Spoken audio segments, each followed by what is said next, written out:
Et là, on me ferme la porte au nez, normal. J'arrive, je me pointe, il me ferme la porte. Non mais c'est quoi? C'est scandaleux. Mais comme c'est beau, comme ça, les JO en 4K sur votre téléviseur, votre smartphone, votre tablette. Mais qu'y a-t-il? Qu'y a-t-il, messieurs, dames, derrière ces images? Comment est-ce qu'on obtient ainsi ces images? Est-ce que par hasard, il n'y aurait pas des régies comme celle-ci qui se chargent de ce travail? Bonjour, bienvenue sur ma chaîne YouTube PP World pour un reportage absolument exceptionnel en compagnie de Yannick que vous avez déjà vu justement dans le reportage sur Roland-Garros. On va faire un reportage sur les coulisses des JO, les coulisses techniques carrément. C'est pour ça que je porte la flamme de l'espoir, qu'on passe un bon moment ensemble. C'est parti, on va retrouver maintenant Yannick devant l'IBC, l'International Broadcast Center. C'est trop cool qu'on envoie un petit peu cette vidéo. Allez, oh là là, mais quel talent, quel talent.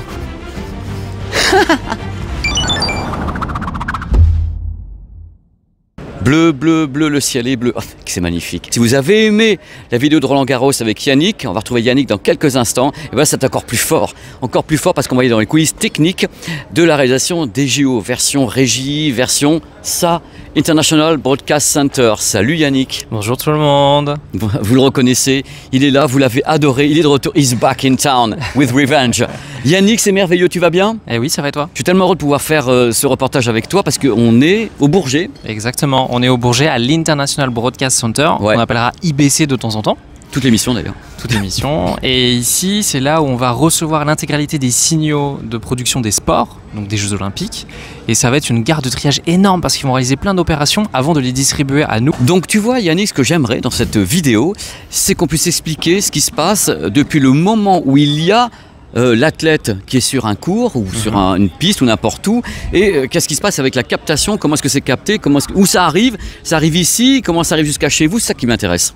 Alors ici donc on reçoit des flux. C'est ça, on reçoit des flux. Donc pour repartir du basique, il y a l'épreuve sportive, par exemple on prend la natation. Ouais. À la natation, il va y avoir un prestataire technique qui va mettre des caméras, une régie vidéo et qui va réaliser un programme UHD, Atmos. Ensuite ce programme, il va être envoyé, fini, jusqu'à l'endroit là où on est. Donc il est pré-produit en quelque sorte, il est pré-réalisé, pré-finalisé. C'est ça, il est finalisé, il y a l'habillage, il y a tout, l'ambiance, un commentaire international si jamais on le souhaite. Et il arrive à cet endroit. À cet endroit, ils reçoivent plein de flux. Donc Tahiti, Châteauroux, Versailles, Paris, tous les flux arrivent ici, donc déjà avec une production établie. Exactement. Une production établie et les gens qui sont là vérifient en fait que le cahier des charges a bien été respecté. Par exemple, on fait de l'UHD, du HDR. Si jamais la colorimétrie ça va pas, ils appellent le stade et ils disent bah les gars, faut réajuster, le son Atmos on l'entend pas assez. Donc il y a des gens qui travaillent en permanence à écouter tous les signaux parce que c'est un enjeu considérable. Bah, c'est mondial. Il y a 2 milliards de personnes qui regardent quoi. Exactement, c'est énorme. Donc quand il va dire UHD, c'est 4K. UHD 4K. Voilà le petit Yannick. Donc, UHD 4K. Donc c'est produit en UHD 4K à la base. Donc tous les sites produisent et tout atterrit ici. C'est une méga gare de triage quoi. Une méga gare de triage qu'on va pouvoir voir. Et c'est vraiment exceptionnel de voir ça. Honnêtement, moi j'ai jamais vu quelque chose d'aussi énorme en fait. C'est vraiment dingue. Donc merci à toi et merci à France Télé déjà par avance. On va y aller. On y va. Allez, on va voir ce qu'on peut filmer aussi. Hein. Yannick, c'est un bonheur. Puis en plus avec un temps pareil, un bonheur d'aller s'enfermer. Magnifique. Magnifique. On est au Bourget, on est sur un parking. Voilà, oh là là c'est moche. Non, c'est le mec, mais regardez.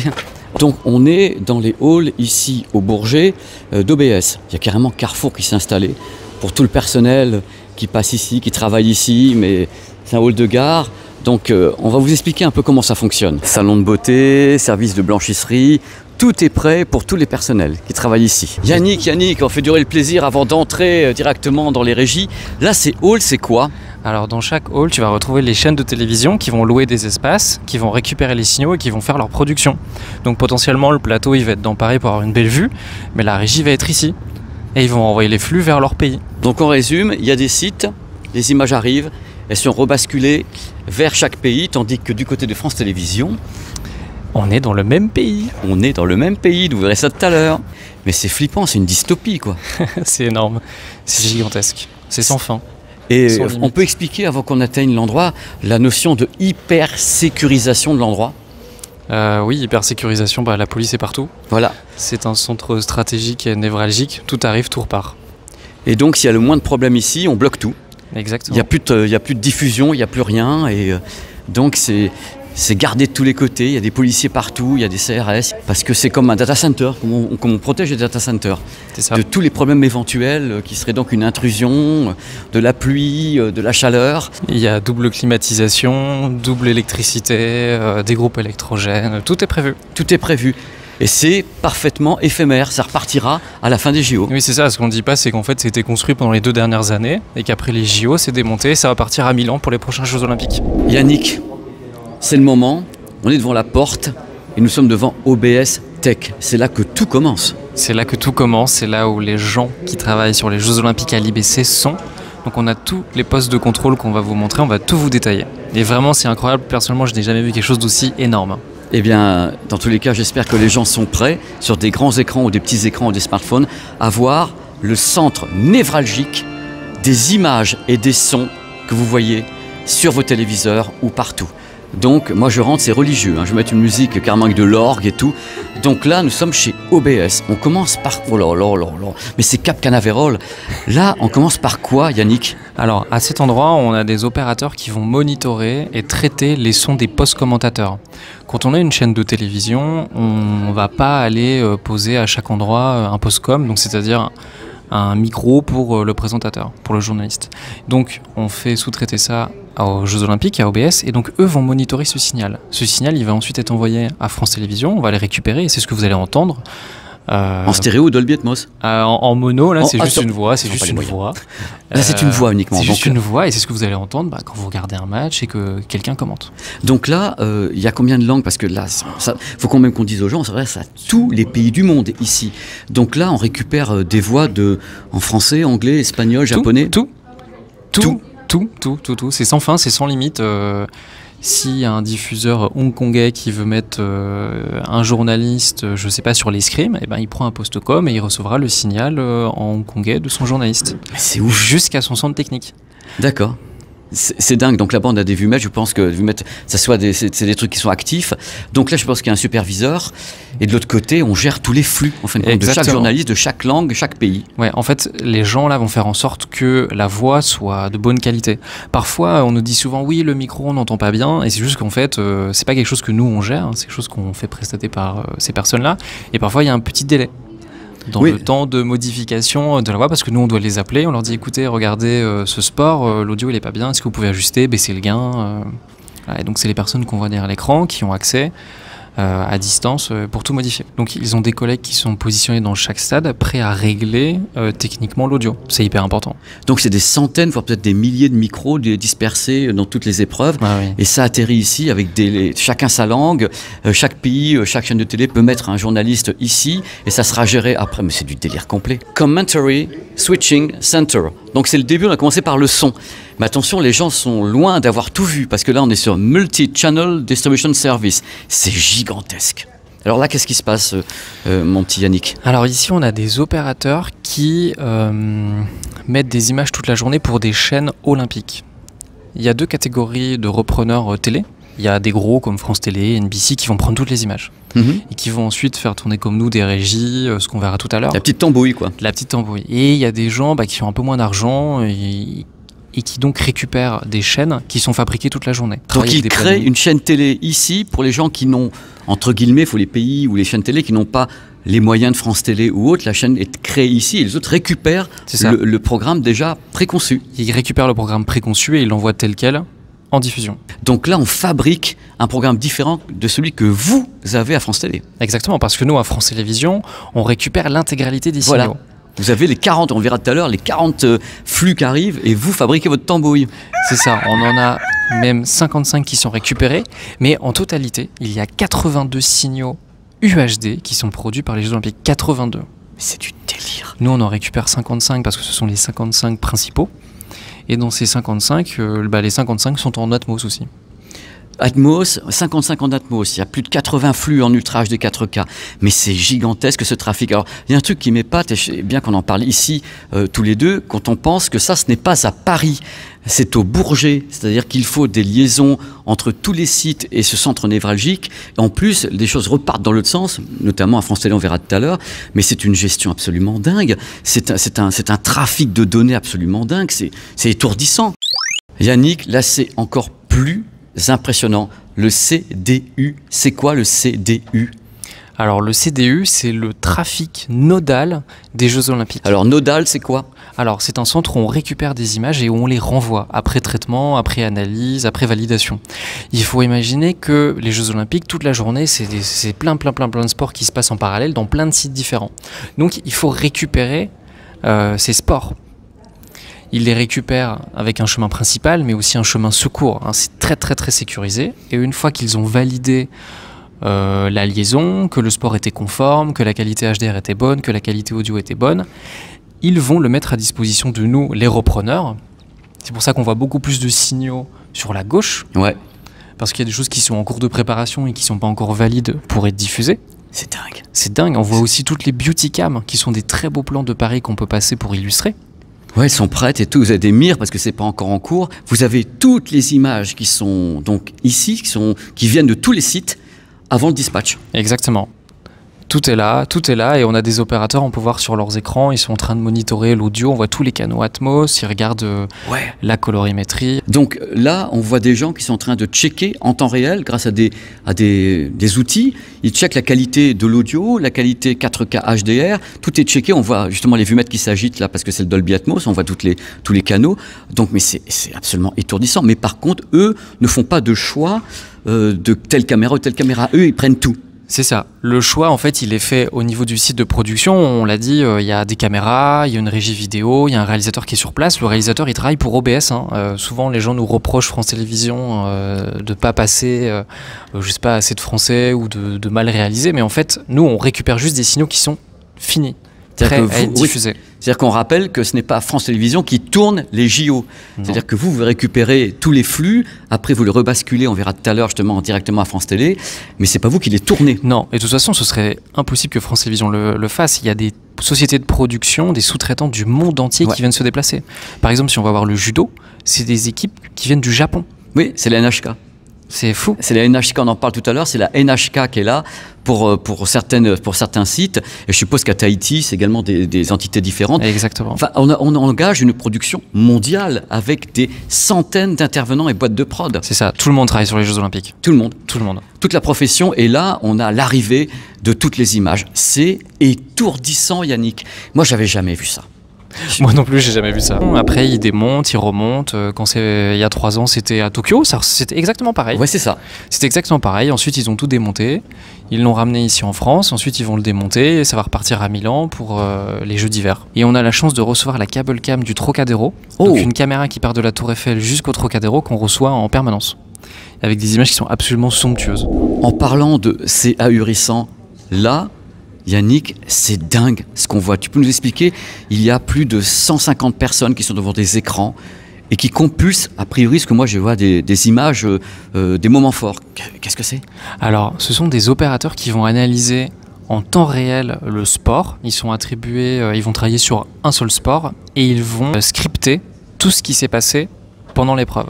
Donc ils le font en live, ils le refont en différé pour rajouter d'autres informations. Et par exemple, si le joueur numéro 2 qui a tel nom fait une passe en avant au volleyball, alors ils vont le noter dans le système. Ils indexent tout et donc nous en tant que professionnels on a accès à un portail et on peut récupérer toutes les images. Par exemple si on veut récupérer toutes les images de Léon Marchand quand il saute, et ça doit être indexé. Donc il suffit de taper Léon Marchand saut dans l'eau et on va pouvoir retrouver que ces images-là. Eux auront visionné, trié, indexé, plan par plan, ce qui se passe sur les JO. Parce que l'image sportive, elle a vraiment une valeur. On va vouloir retrouver ces meilleurs moments dans quelques années en qualité UHD, 4K. Et donc, si on veut retrouver le français nommé X, il faut qu'on sache à quel moment il était dans le flux. On s'abonne en fait à l'offre qui nous permet de récupérer toutes ces images et d'avoir accès au portail pour faire nos recherches. Mais il y a des PC partout au fond. Il y a 200 personnes. Ah, il y a plus que 200 personnes. Il y a une concentration dingue.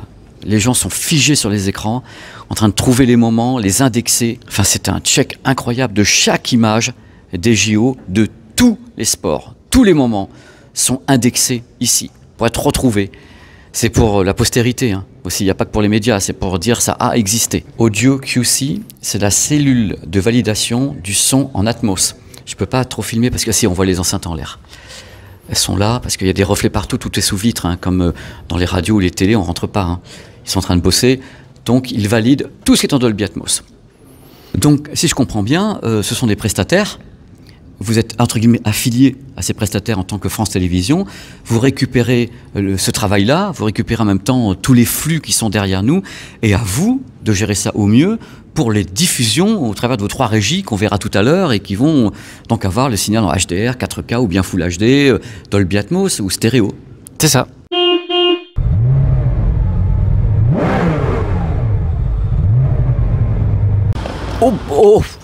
Oh là là là là, Yannick, on est parti du Bourget, on est arrivé ici en express et tout, parce que nous sommes chez France Télévisions, à Paris, dans le 15e arrondissement.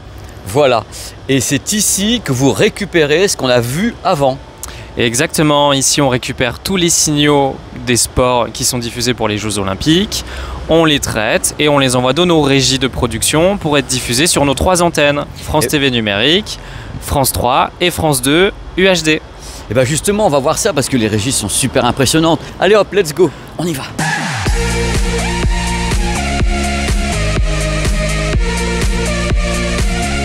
Là, il y a mon pote Rivenzi qui se prépare bientôt à passer à l'antenne. Rivenzi avec qui j'ai travaillé pendant des années au stream. Et je suis très très heureux parce que là, il est heureux, justement. Théo. Et voilà.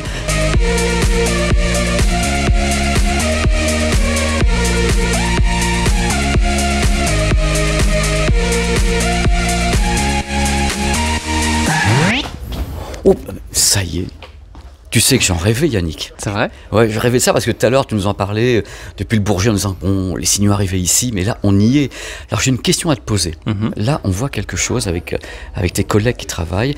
Est-ce que ce poste, que je vais appeler cette gare de triage, ce poste de pilotage, est ici normalement ou est-ce que vous l'avez installé pour les JO? Alors, cette salle qu'on appelle le trafic n'est pas du tout là en permanence. On l'a montée exprès pour les JO. Donc, c'est une salle qui va servir pendant les Jeux olympiques et les Jeux paralympiques, donc c'est-à-dire environ 1 mois d'exploitation. Et après, donc même les personnes qui sont ici sont des personnes de France Télé d'ici, de Paris, ou elles viennent d'ailleurs? Alors on a des collègues qui viennent parfois des régions France 3, parfois du siège, parfois de la vidéo mobile, donc des cars régie, et qui postulent pour venir en mission travailler sur les Jeux Olympiques parce que c'est une super belle expérience et donc tout le monde est content de venir travailler là-dessus pendant 15 jours, 3 semaines. Bon là, on dit aux gens, il est à peu près 9h du matin, on n'est pas en action complète, c'est pour ça qu'on peut tourner. Alors explique-moi quelque chose. Tout à l'heure on a vu le Bourget et là on voit ces écrans. Moi si je connaissais rien, je dirais ouais, ça c'est toutes les caméras. Alors on a vu au Bourget qu'il y avait déjà plein de flux qui étaient présents là-bas. Donc ces flux, ce sont tous les sports qui sont produits par les Jeux Olympiques.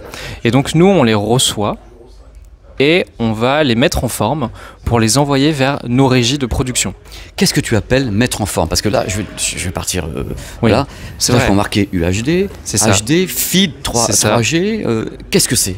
Alors, on appelle ça des DX. Et ces DX, ce sont les signaux des sports qui sont livrés tels quels, finis. C'est-à-dire qu'il y a une réalisation qui est faite dans chaque endroit. France Télévisions ne réalise pas chaque sport, hein, mais on réalise même aucun en fait, à part nos plateaux. Donc là, il faut imaginer que parfois on reçoit environ 50 flux en parallèle de sports différents, et donc il y a 50 régies qui peuvent fonctionner en même temps. Quand on envoie 50 flux, vous avez donc de la fibre entre Bourget ici, mais c'est quoi le débit? Alors, on a 2 formats de production. On récupère les signaux en UHD et en HD. D'accord. Pour l'UHD, on a environ 700 gigabits par seconde de débit. Parce qu'on reçoit, oui, 700 gigabits par seconde. Parce qu'on reçoit tout ça non compressé. Et qu'une vidéo fait environ 10 gigabits par seconde. On produit en UHD pour France 2. On produit en HD pour France 3 et pour la chaîne numérique.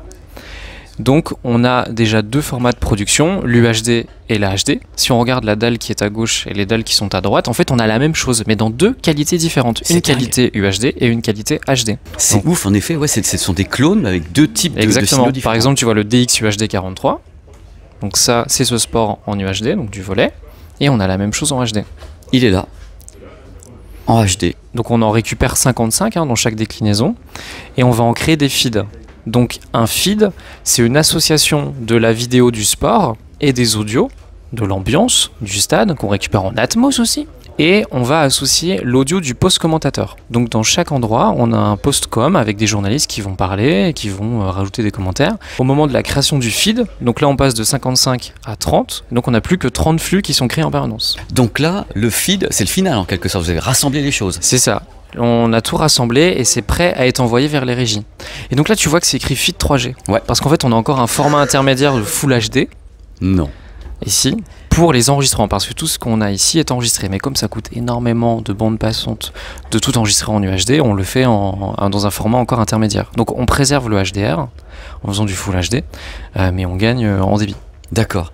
Et vous stockez tout ce qui se passe, tout ce qui est ici. On est stocke stocké. tout ce qui se passe. Il y a plus de 45 canaux d'enregistrement. Oh là là là là, Je crois qu'il y en a le environ truc. 32 lectures. C'est phénoménal.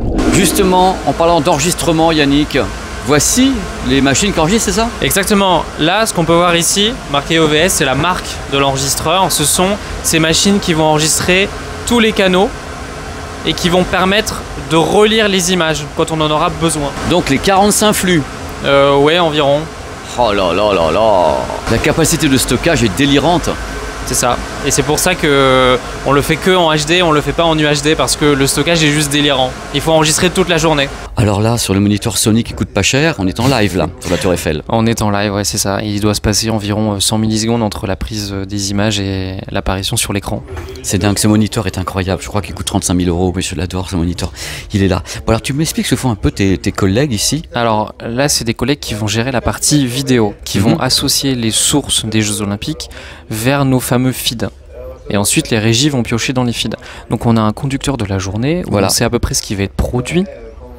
Et eux vont en fait respecter ce conducteur et mettre des sources dans des destinations. On a un planning qui s'affiche tout en haut à droite. Ouais. Donc ça, c'est une application interne qui a été développée ici et dans laquelle on décide la veille quel sport ira dans quel feed. D'accord. Et donc tout le monde a ce planning et ça permet à tout le monde de savoir que à 16h30, si on veut avoir le tennis de table, il faudra prendre le feed 04 qui correspond au DX21. C'est du délire complet, parce que c'est une véritable gare de triage. Le mot trafic n'est pas usurpé. Hein. Exactement, c'est une gare de triage, on reçoit des signaux, on les prépare et on les envoie. Et donc là, ce que tu vois ici, ce sont des éléments informatiques réseau qui permettent de transiter les flux pour tous les Jeux Olympiques. Tous les flux qui vont être UHD, hein, les fameux 700 gigabits par seconde de flux. Et Arrive ensuite, là. c'est ça, ils arrivent là. Bon là, c'est un espèce de gros internet, si on veut, pour résumer, avec un trafic colossal. C'est incroyable. On a plein d'équipements, donc des serveurs qui fonctionnent. Là, par exemple, ce que je vous montre, c'est ce qui génère les mosaïques, le mur d'image où on voit toutes les vignettes. Ce sont ces serveurs-là qui travaillent. Là, on a d'autres machines qui reçoivent tous les flux des JO. Mais c'est du délire hein, ce qu'on voit là. Vous vous rendez pas compte, mais je pensais même pas voir tout ça en arrivant chez France Télé, mais là, c'est ouf quoi. Il y a de l'image, il y a du son. Vous savez que j'aime bien le son. Salut Alex. Salut Pépé, Ça va Alex? ça va impeccable. Alors moi je suis content d'être là parce que tu vas m'expliquer un peu ce qui est devant toi. Alex, on est d'accord, vous ne fabriquez pas du tout le son ici. Alors non, ici on fabrique pas du tout le son, on reçoit tout ce que nous fournit OBS, les audios, donc il y a de la stéréo et du Dolby Atmos. Et nous le but du jeu c'est d'intégrer les commentaires qu'on reçoit de chaque post-commentateur qui sont présents dans chaque site. Et en fait, on intègre ces commentaires dans un flux, en gros, qu'on va distribuer à chaque régie ou car régie, comme l'UM1, qui est un moyen de France Télévisions UHD. Qu'on a vu parce qu'on l'a vu avec justement avec Voilà. Yannick, Ouais, cette tout à fait. UM1 dans le reportage Roland C'est Garros. ça. Donc là, vous pouvez gérer plusieurs flux Dolby Atmos, quarantaine de flux commentateurs. Ouais, vous c'est avez ça. le Dolby Atmos Ouais. qui arrive ici. Votre rôle, ici- c'est de dispatcher. Voilà, c'est ça. C'est-à-dire que ici, en fait, ce qu'on fait, c'est qu'on construit le signal audio qui sera donné vers les trois régies Les trois régies qu'on verra qui tout à fabriquent l'heure. France 2, France 3 et France.tv, le numérique. Donc- Donc on conforme en fait les signaux quoi, d'une certaine manière, de manière à ce qu'ils soient exploitables par les régies. Le truc que monte ici Yannick, c'est que chaque journaliste a une oreillette avec Ouais. un flux et vous gérez ces flux. C'est-à-dire que voilà, on reçoit les commentaires, mais nous on leur envoie une oreillette, on va dire, un signal d'oreillette. Donc le but c'est de mettre dans l'oreillette du journaliste qui est sur place dans sa cabine commentateur, la bonne antenne en fait. Ouais, c'est ça. Donc on lui met la bonne antenne de manière à ce qu'il puisse écouter son lancement. Il ne faut pas se tromper bien sûr Voilà. de journaliste parce que le problème Exactement. c'est que vous gérez les flux Ouais. et le retour oreillette, il faut que ce soit le bon Voilà. plateau, le bon journaliste. Exactement. le bon Et d'ailleurs, sport. la difficulté, c'est parfois justement quand ça passe d'une chaîne à l'autre, donc d'une régie à l'autre, il faut être assez réactif pour lui mettre le bon N-1, comme on dit. Le bon N-1, c'est le bon retour d'écoute pour qu'il commente sur la bonne chaîne, quoi, entre guillemets. J'étais persuadé que ça, c'était pas géré ici, c'était géré sur les plateaux directement. Et vous gérez ça ici depuis ce poste de pilotage pour les 30 ou 40 journalistes. Mais c'est du délire, c'est une guerre de triage. Vous avez toutes les raisons du monde de pouvoir vous planter. Quelquefois, vous avez beau avoir mis des noms dessus avec voilà, équitation, basket et autres, mais c'est ouf. C'est hyper compliqué. C'est hyper compliqué, c'est pour ça que parfois t'as le journaliste qui n'a pas l'audio tout de suite. Parce qu'il y a eu un problème de coordination, il faut que tout le monde se parle. Ah non, c'était sur la régie 1, ah non, c'était sur la régie 3, ah on n'a pas donné l'info, donc parfois ça patine un peu. Parce qu'il y a plein d'actions humaines en fait derrière tout ça. Il n'y a rien d'automatique. Alex, on est dans l'action maintenant. Ouais, alors ce qu'on peut observer ici, ce sont les fameux canaux audio en fait. Donc là on voit la stéréo qui est fournie par OBS. Yes. Ici on voit les canaux Atmos qui sont ici. Ah ouais. Et nous, là on va insérer le commentaire.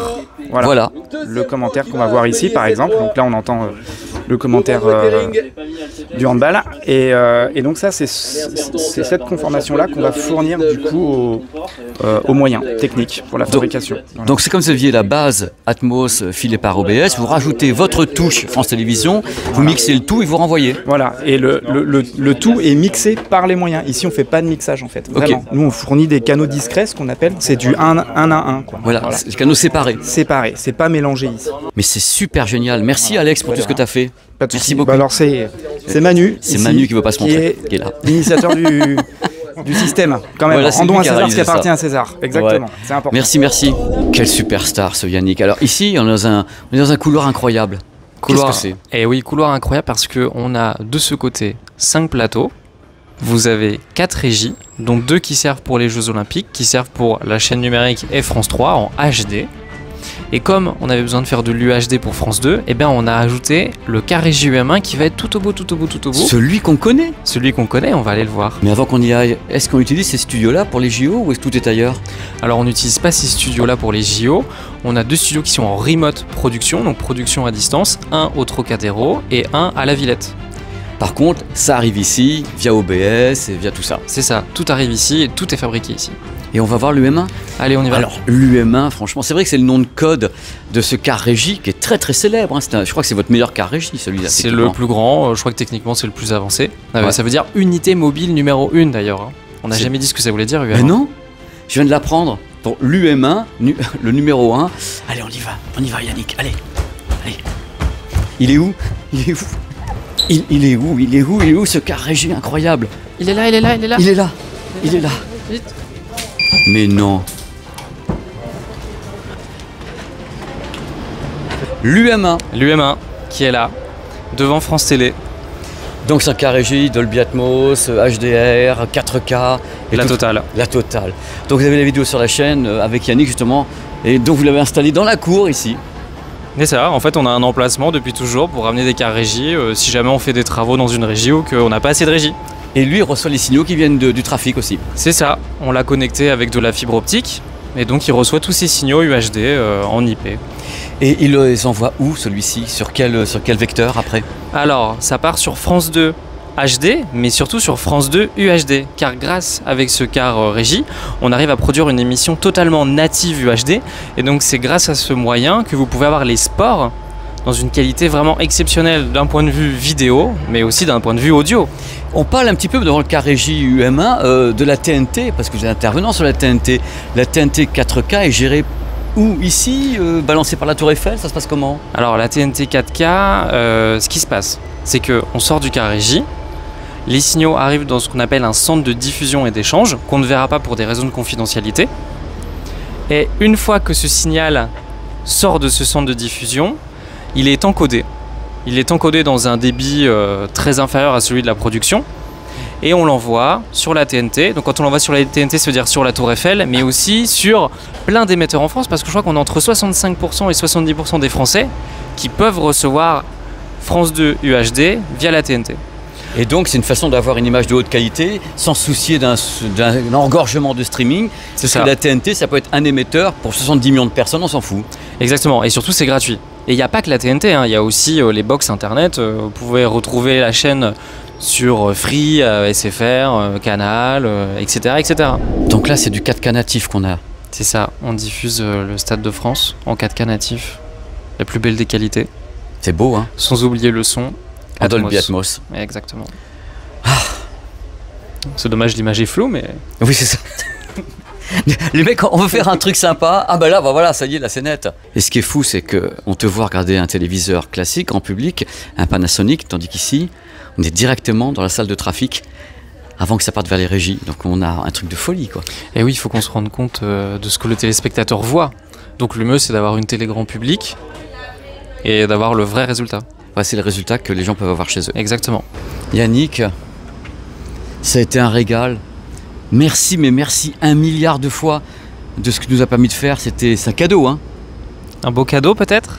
C'est les gens qui vont le dire, mais j'espère que les gens vont apprécier parce qu'on a tout donné quand même, hein. On a tout donné. On était très contents de faire cette vidéo, de montrer les coulisses techniques. OBS, ça m'a sidéré. C'était une dystopie absolument géniale. Et ici, à France Télé, parce qu'on est ici sur une des terrasses de France Télé, c'était étonnant votre boulot. Merci à tous d'avoir regardé la chaîne France 2 UHD. Continuez de la regarder parce qu'elle ne va pas s'arrêter après les Jeux Olympiques. Et je peux vous annoncer qu'on a fait quasiment 1 million d'audience le soir de la cérémonie d'ouverture sur France 2 UHD. C'est énorme. Donc c'est énorme, surtout pour une chaîne qui est sur la chaîne 52 ou 902 ou 102 ou 37. Donc continuez à la regarder, merci beaucoup. C'était le message. Merci à nouveau, c'était un reportage qui restera dans ma mémoire. On en fera d'autres, de toute façon, il y a d'autres trucs prévus chez vous quand même. Oui, j'espère qu'on va faire encore d'autres événements en UHD 4K. Oui. On va pas s'arrêter là. Oui. Merci Yannick. À bientôt. Ciao. T'as été top. 1. Ok. Alors maintenant, on va partir de...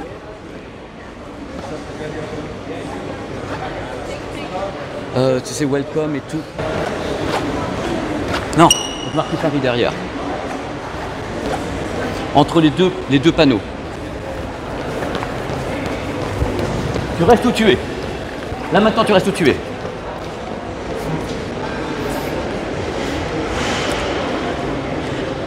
Quand j'avance, tu vas avancer vers moi.